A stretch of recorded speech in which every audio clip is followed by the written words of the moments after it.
Quali vini vengono prodotti dalle cantine Spelonga? Allora, i vini Spelonga, noi produciamo vini Puglia IGT. Il nostro cavallo di battaglia è il Nero di Troia perché è il vitigno autoctono nella zona, quindi cerchiamo di puntare molto su quello. Oltre a quello produciamo della falanghina, del fiano e un primitivo. Che cosa significa per te vino? Allora, il vino è qualcosa che va spiegato, va capito, è un qualcosa da amare perché altrimenti non lo si può apprezzare come dovrebbe essere. È la cosa che occupa la maggior parte delle mie giornate, un po' per lavoro ma soprattutto per amore.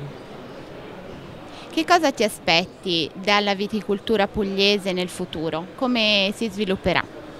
Beh, io spero che andrà molto avanti perché man mano nel tempo stiamo crescendo soprattutto per la qualità e speriamo insomma, che il vino pugliese venga conosciuto molto di più e apprezzato molto di più di come già lo è.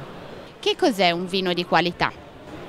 Un vino di qualità è un vino che deve essere apprezzato, può essere apprezzato sia per il tipo di lavorazione che ha avuto l'uva e successivamente anche tutte le accortezze che vengono utilizzate nella vinificazione. Di conseguenza tante persone, a noi è capitato che tante persone che prima non avevano possibilità di bere il vino per particolari allergie o particolari problemi, adesso con il tipo di lavorazione molto attenta che facciamo noi, soprattutto sull'utilizzo di prodotti, sono contenti di aver potuto scoprire questo particolare prodotto.